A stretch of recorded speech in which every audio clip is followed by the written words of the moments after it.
Welcome to the Pro Design Builder podcast, where professionals and entrepreneurs share their stories, secrets to building a thriving business and a successful life. I'm Sam, your host, as we dive deep into the world of life experiences and entrepreneurship. Before we get started, I'd like to just thank our sponsor, the Pro Design Builder, which is a uh, coaching and consulting firm for investors who want to build spec homes and multifamily. The Pro Design Builder is not just about building a business, it's about building a vision and a life by design. As you know, foster care is near and dear to my heart. I've had 5 kids through our home. I've adopted 2 kids. I'm currently fostering. The mission is never over in foster care. And if you feel led to give to our there's going to be a link to the Patreon. Feel free to give at any time. Some of the things that it supports is we purchase beds for foster families and adoptive families. We also provide meals as the primary cook in the house. I know how important it is to have that additional meal provided, and I don't have to scramble there. All right. Also, we are pro family, so we support a strong union. We feel like that gives the child the best support. So if we could provide an additional date night to anybody that's in the trenches, we feel like that's something that we should provide. All right. Without further ado, I'd like to introduce my guest today, Lisa Bischoff, which is a um, ground transformative coach, groundbreaking book, Hack Your Healing, revolutionizing your journey to wellness. Lisa is a former hacker, jewel thief, engineer, and convict turned healer. Goes beyond merely addressing life's wounds. She delivers deep to rewrite the code to your soul. All right. Hopefully, I did you justice there. I'm not sure if I did or not, but welcome to the show. Thank you, Sam, and you did fantastic. So I appreciate you. So, if you don't mind, just tell us a little bit about yourself. Well, my life is anything but, I guess, normal. I don't know that anybody's is normal, right? The quick version of my story, if that's where you'd like me to start. Go, just go. All Yeah. right. So yeah, fourth grade, I wrote my first software program. So I was kind of like a child prodigy. I would never really realize that until later in life when I looked back and saw all the stuff that I was involved in. I started college at the age of 14. It was Oh also wow. the same time I started hacking phone lines. It was when I got my first computer at home and I sat there and really learned how to use the computer.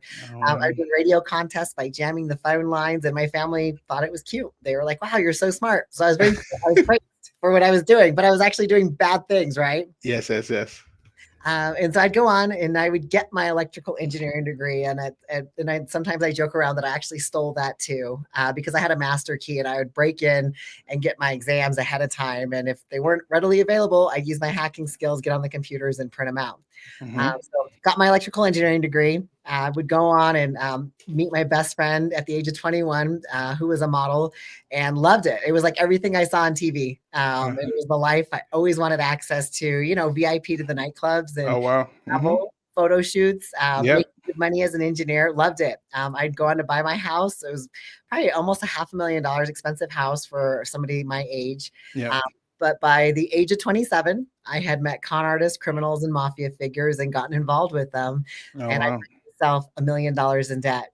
And so at that point, I couldn't sustain my lifestyle because I was only making 6 figures as an engineer. And I say only, but Yep. that was not able to sustain the lifestyle that I loved. And Yep. my thing was never drugs and alcohol. It was expensive, shiny things. Hmm. Um, so it got me into a lot of trouble. And so in 2007, I found myself, I hacked a database. I would eventually, and I had all those identities. But the twist on that was I was actually on a business trip in Arizona working for my company as an applications engineer and saw this Porsche that I had to have, $92,000 Porsche. Oh And wow.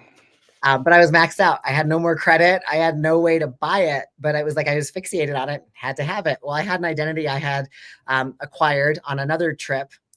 And so I decided to try to use that to buy this Porsche and didn't get away with it, got arrested. Oh. And when I was arrested in Arizona, in my backpack, I had my computers and hard drives that contained the database of Colorado Springs that I had hacked.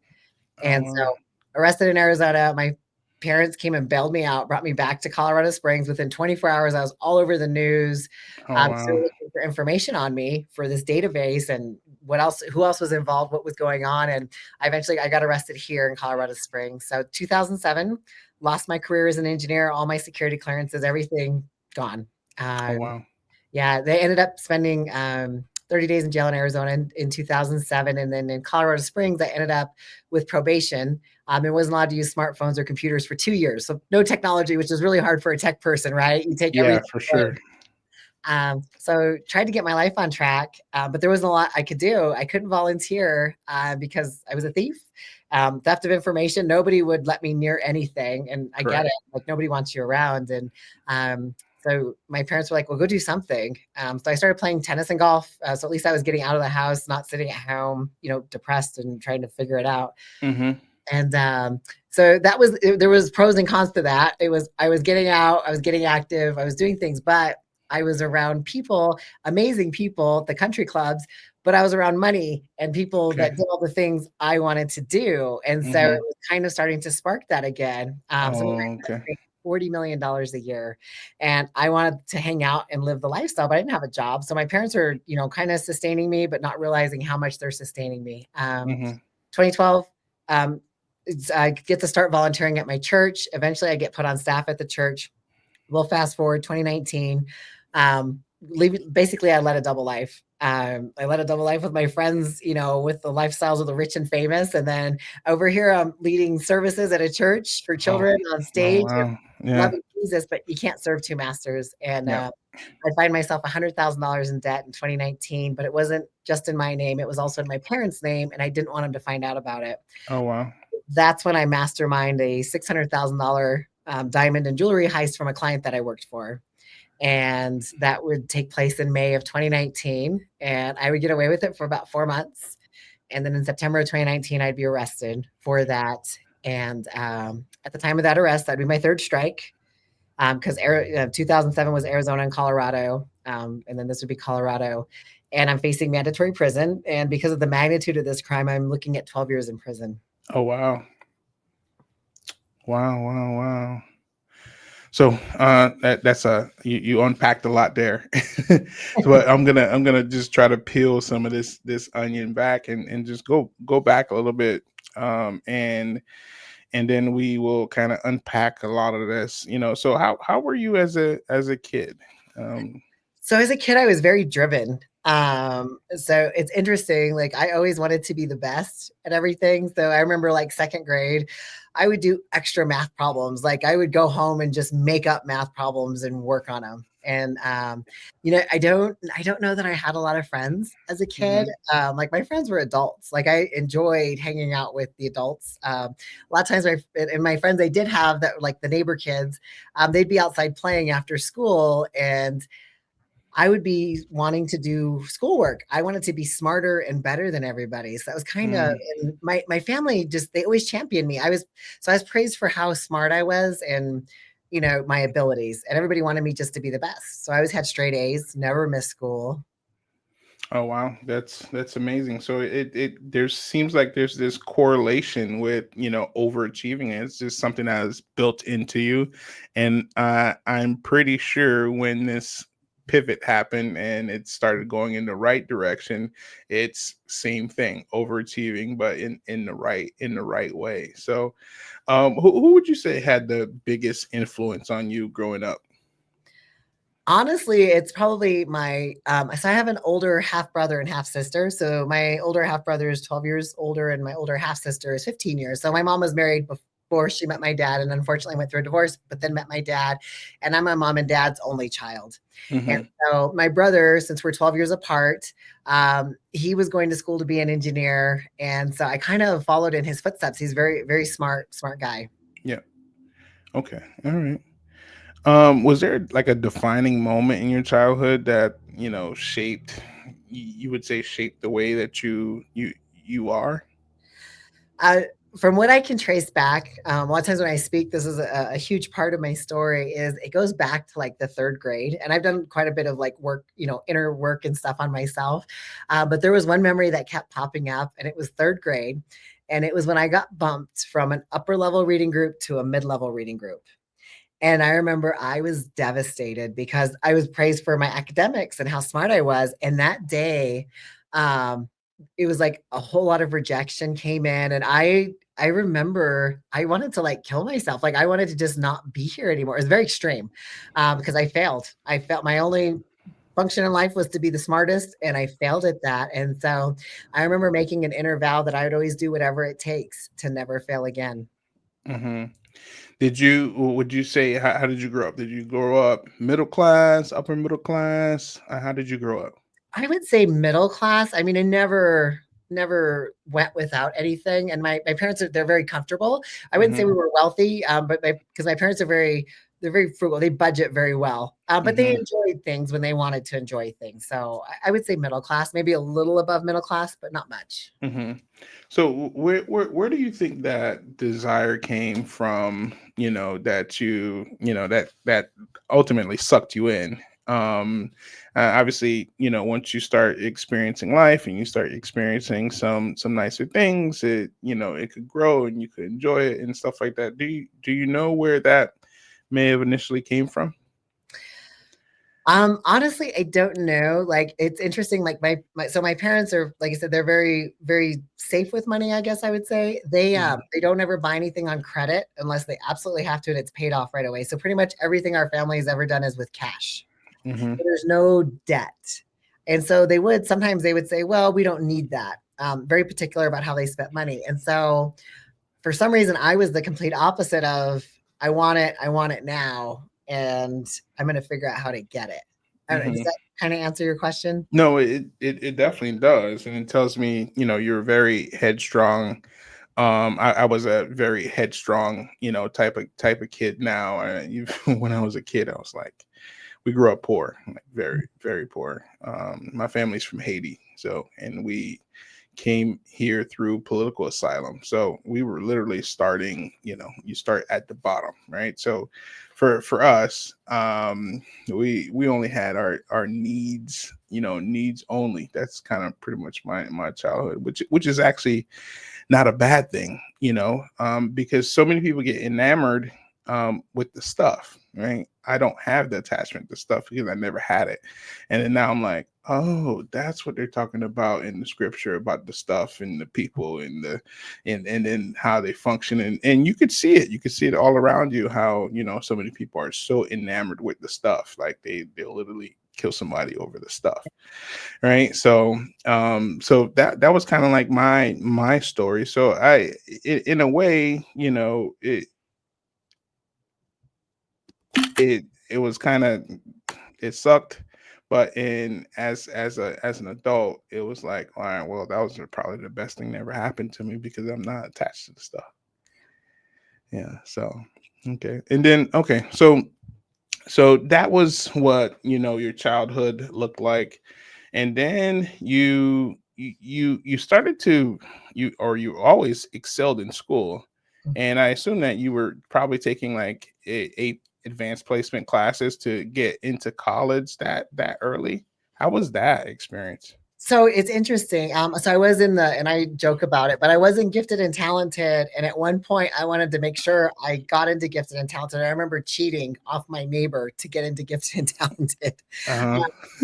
But yeah, so I originally was supposed to go into what they have. I don't know if you're familiar with the IB program, International Baccalaureate Program. So Yes. it's kind of like this was in 1994, so it's like early, college at that time, and I was um, invited into the program without even having to interview or test or anything. I guess my academics and everything, I was invited in, and a counselor had told my parents, they advised they advised my parents to not have me go into this program. Hmm.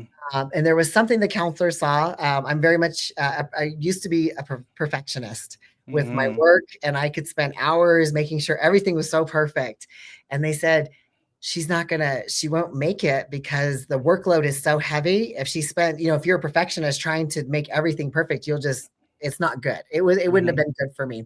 Yeah. And they told my parents there's the chance. There's at that time there was some statistic that said there was a high suicide rate for people with my type of brain, the way I function. Know what you think? Yeah, yeah. Yeah, so they said it wouldn't be healthy. They advised against it. So that's when my parents decided, well, we want her to excel. So that's when they enrolled me in college courses, and I started college. I still did AP and honors classes at the regular high school, so I did them concurrently.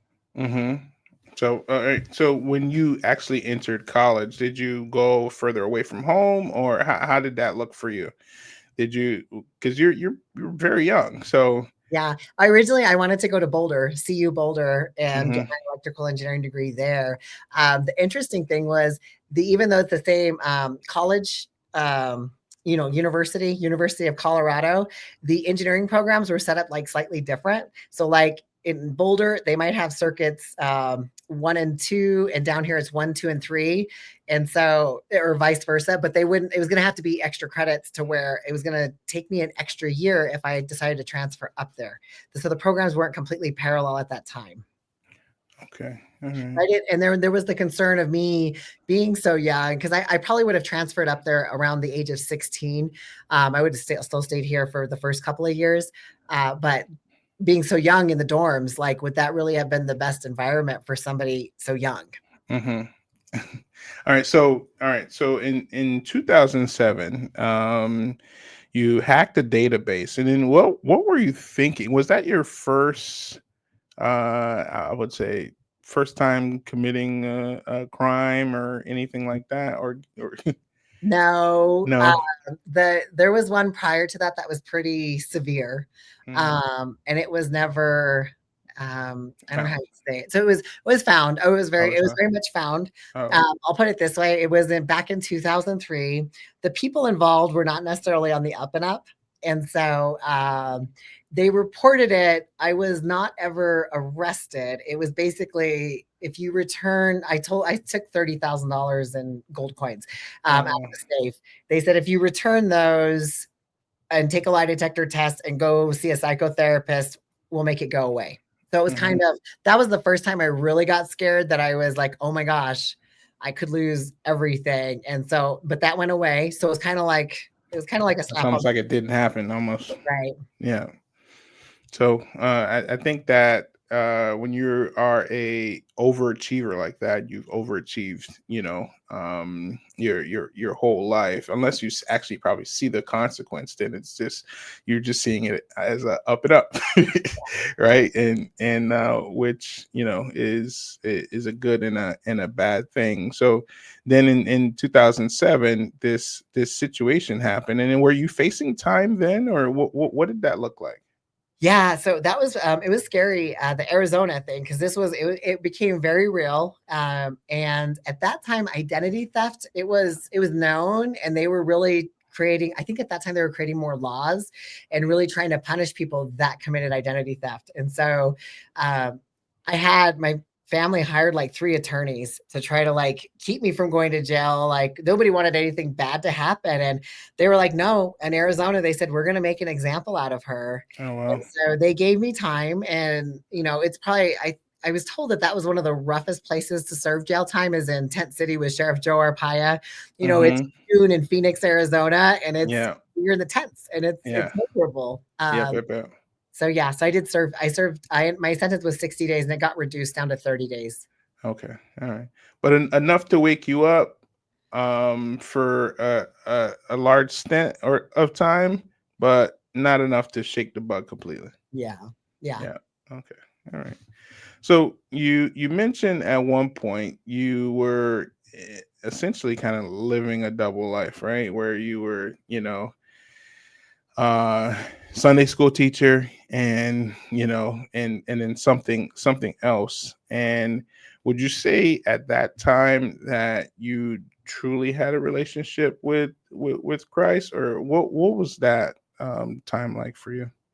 Yeah, so it's interesting. I was raised Catholic, went through everything, confirmation. I used to go to catechism, and so I knew the Lord growing up. Hmm. And then in 2007, at the time of that arrest, I started going to a church here in Colorado Springs that was a Assemblies of God church, and loved it.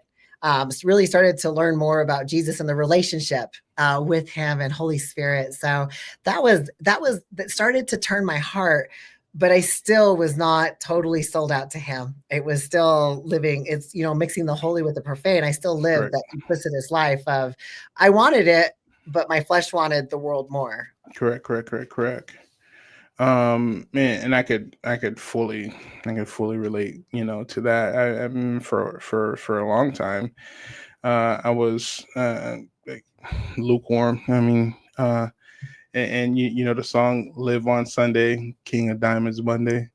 Uh, that was me. And sometimes Sunday I'd be right into church, but I didn't see, too much of an issue with it.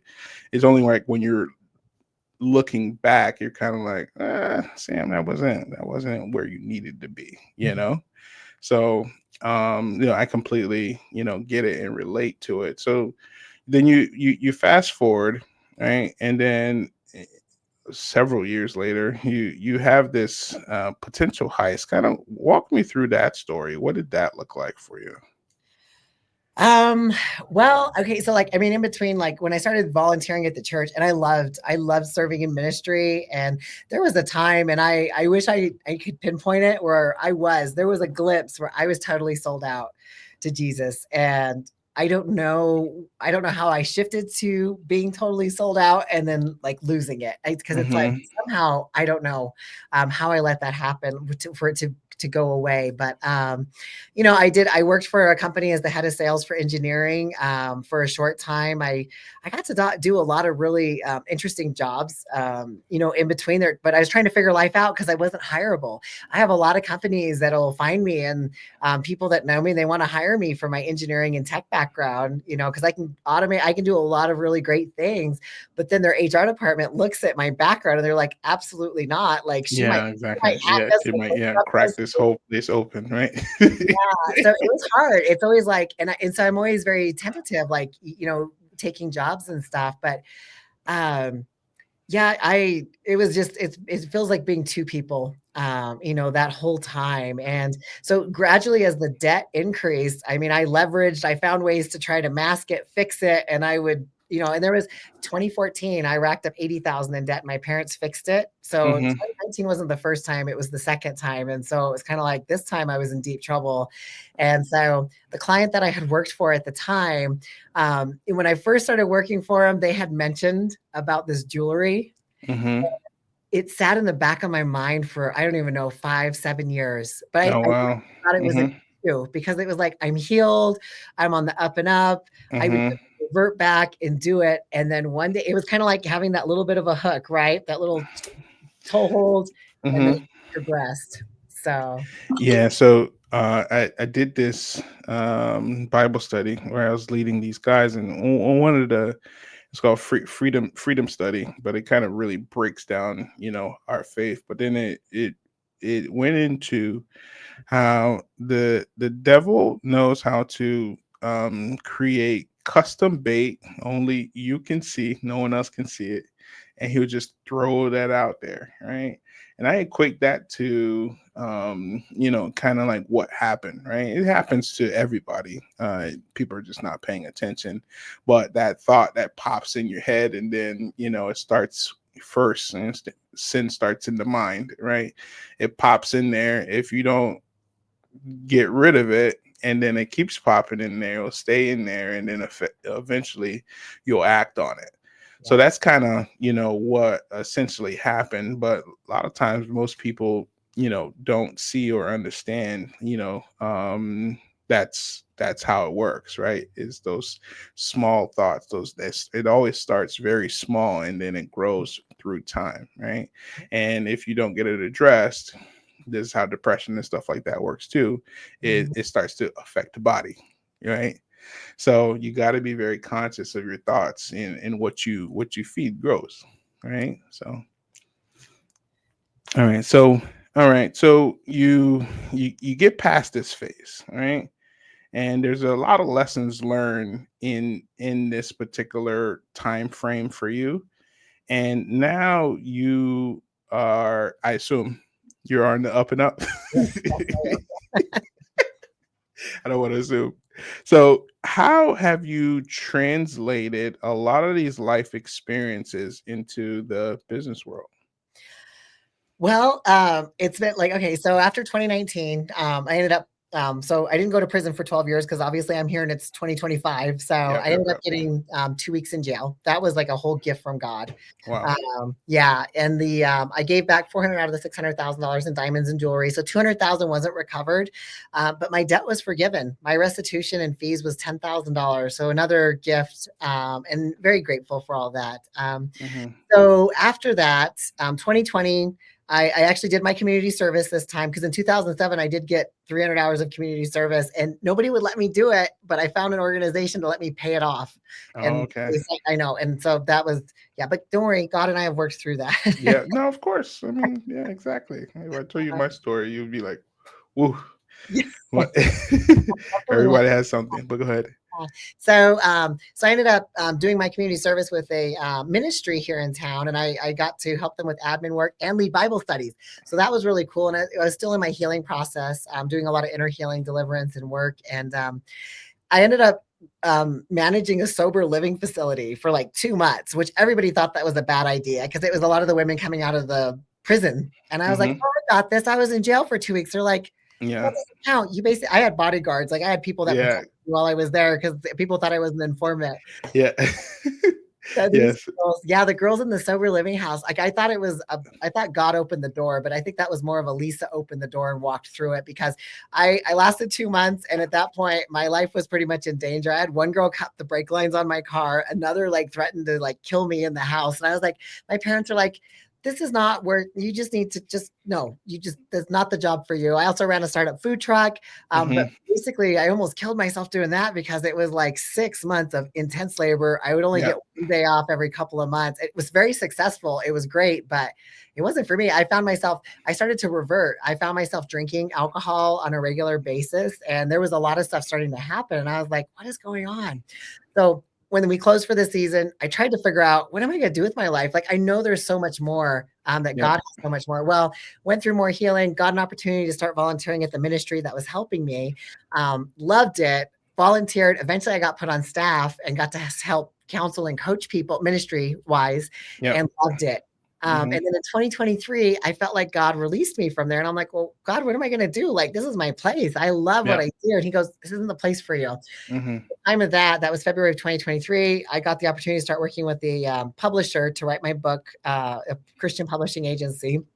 And then I would also go on to work with some entrepreneurial programs because I found I'm truly not employable, like as a Yeah. regular person. Yeah, yeah, yeah, yeah, yeah, yeah. Yeah, it's hard to. Yeah, you're an overachiever, so it is hard to be, employed because your capabilities are so much higher than probably I would say 99% of the people around you.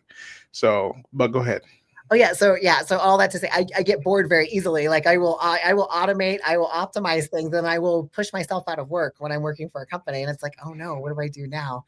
And Hmm. and then I get bored, which isn't good. So yeah, so I got in with these entrepreneurial programs, met some really amazing people, and this was also as I started going through my healing journey. So I got a ton of healing at that ministry that I was at, and Yeah, then I had hired a coach through Tony Robbins, and really got some clarity in life. And then from there, I started pursuing my fitness journey because at the time of my arrest back in 2019, I was 225 pounds and very unhealthy.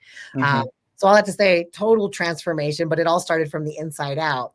Well, in my entrepreneurial program, I had people saying, well, we want what you got. And they heard me on some shows I had been on sharing my story. yeah, And I said, well, I could teach it to people. I'm certified as a personal trainer. I've been certified since 2009, even though my weight's kind of gone, all over the place. And I've got it's the life normal. coaching and the ministry background. Hmm. Why don't I develop programs to take people through everything I went through? And so that's kind of how I started developing that, went through the entrepreneurial programs, got clarity on my messaging, worked on becoming a professional speaker, and it's all just kind of started coming together. Okay, you're still speaking now, correct? Yes. Yep. Yeah, yep, yep, yep. So, how's that journey been for you as a professional speaker? I think for me, my next chapter is speaking. More and more. So, the more that I do things like this and I share on the podcast and stuff like that, it just opens the door further for for that opportunity. Yeah, no, I love it. And so one of the cool things was the first time I ever actually shared my story publicly was in 2022. And it was when I was at the ministry and I got to teach on shame and rejection. And part of Hmm. that was sharing my story publicly. It was the Yep. first time my story didn't own me and I Yep. owned my story. And when Hmm. I shared it and saw that it actually helped people, It did. it changed me in a big way. And from there, I'm working on a new keynote called Undeniable Transformation, and I've taken the inner healing steps I've used with people within the ministry, and I've taken them and developed it into what I call the grace process, which is 5 steps. And so all that to say is, I love the professional speaking world. It's a hard world to actually, as I'm getting into it, and Uh-huh. I'm a lot of my friends are amazing. They make millions of dollars as professional speakers. Yep. And my goal is to be, a At very the top, because you only know one way. yeah. And so, okay, so I'll tell you, like, I always find workarounds for stuff, right? And I was like, well, I'm Yeah. not getting booked on stages yet. And I said, I'm going to create my own thing. So I have friends that we were all championing each other, and I've created, I did a workshop last year I launched. And then this past weekend, I just did my second retreat with this amazing team of other speakers and coaches called Life Reimagined. And I'm like, Hmm. this is what I love doing because we can help a lot of people Yep. the same time. And Hmm. we all have such diverse backgrounds, but we all love to help people. And so it's just, that's what I really get joy in. And that's really what I want to build out as an entrepreneur is I've gone from one-on-one coaching that I still do, but I really like helping in a bigger, Bigger group, bigger setting. yeah. Yeah. So similar to you.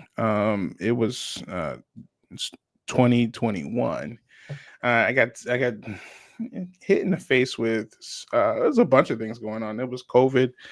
It was I felt unsafe for the first time, and there was some background trauma that I really didn't deal with, and it kind of hit me in the face with some friendships that you know um my wife had. And so then what I tracked it back to my relationship with my mom. That's where it kind of originated.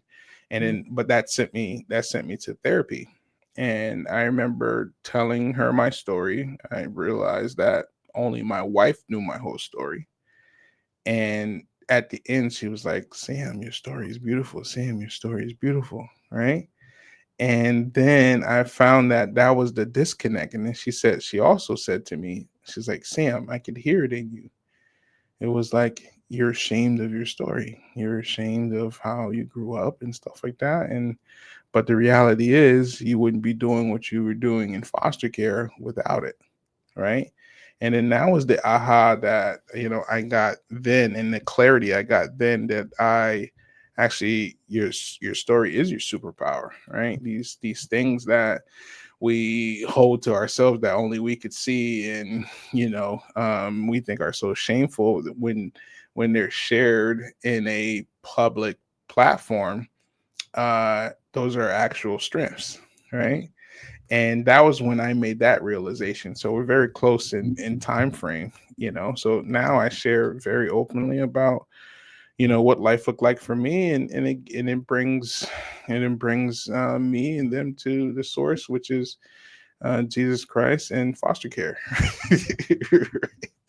Right. So that's why I share so openly now.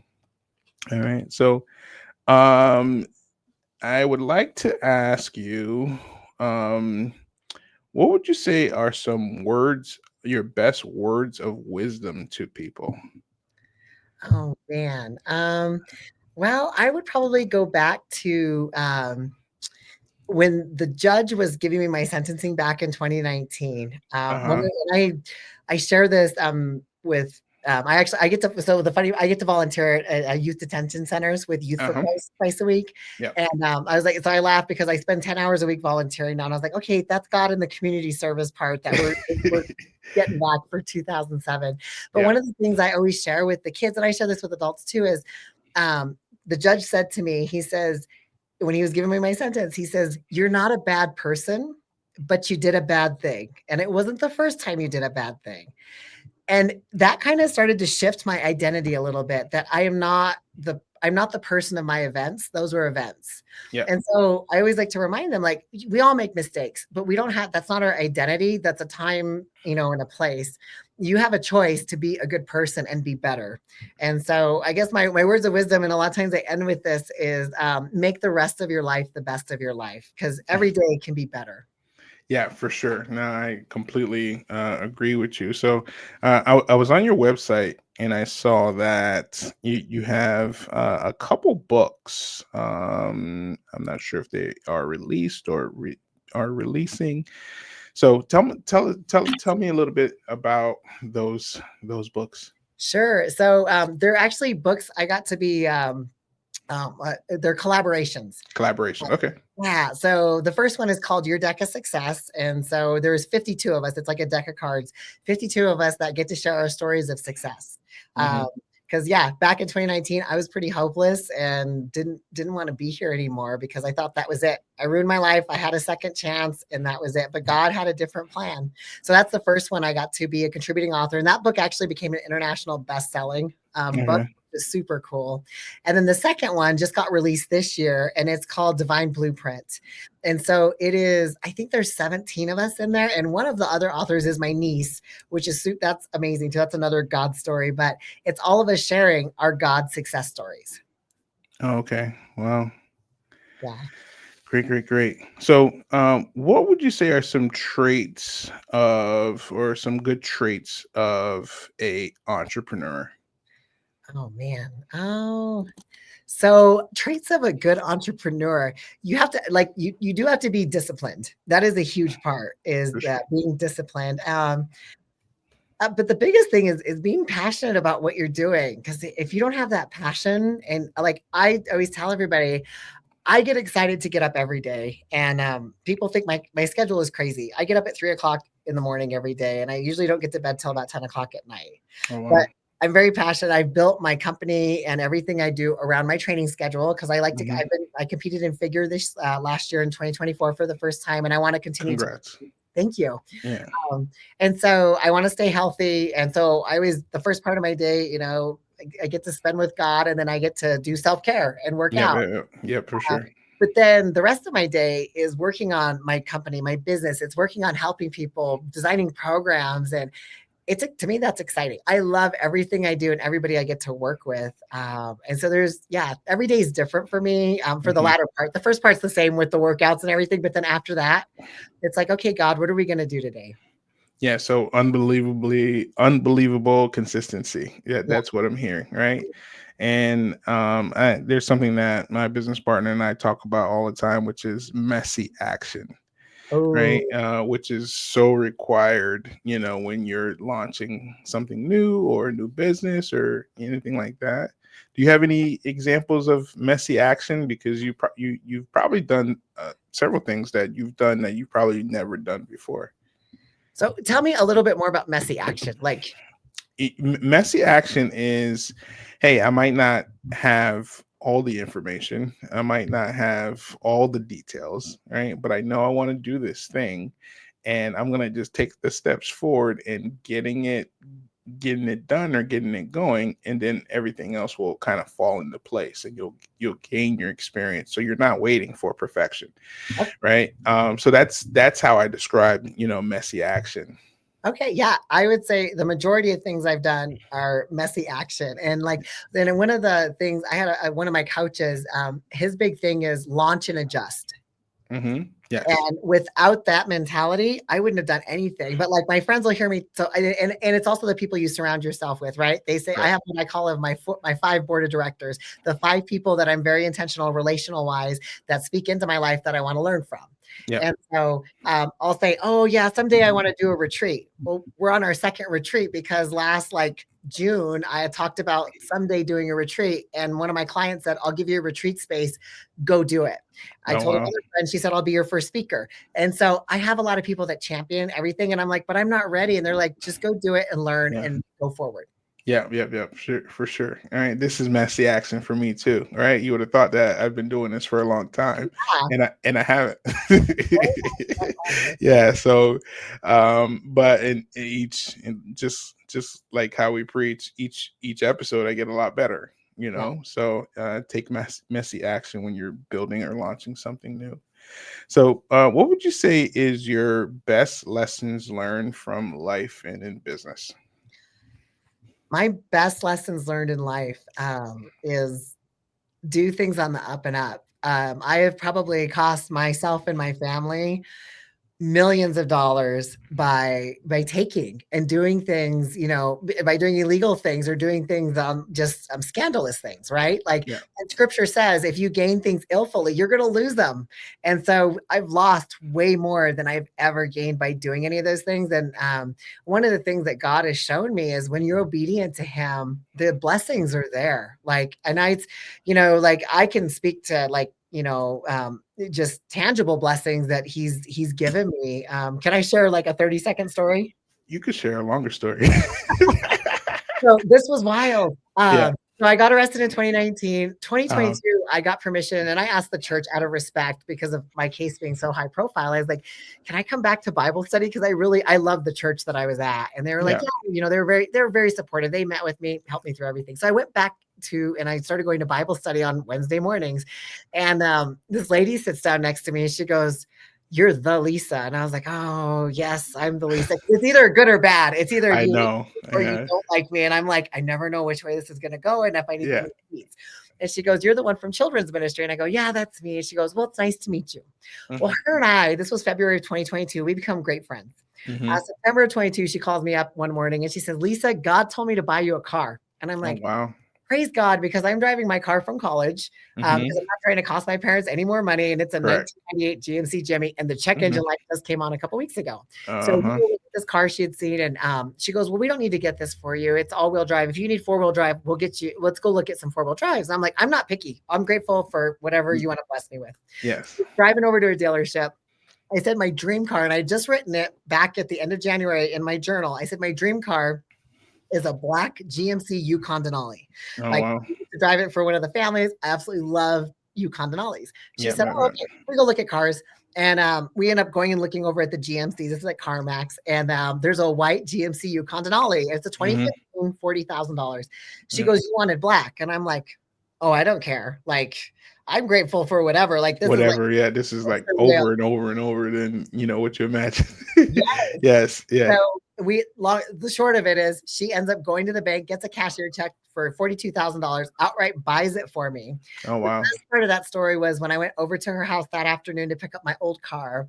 We were sitting there and she said, Lisa, back in 2019, and she didn't know me. She said, when the pastor made the announcement from the pulpit that one of our own fell from grace, she said, my heart broke for you. And I told Mm. God, if I ever got to meet you, I wanted to help you and bless you. And today was that day. Oh, wow. I was an That's answer to her beautiful. prayer, and she was an answer to my prayer, and we've been She friends was. since. That's So amazing. all that to say, God blesses us. He doesn't give up on us. He has grace and mercy, and that's one of the things that has been shown to me over and over is God champions us, and Yeah. He's there for us.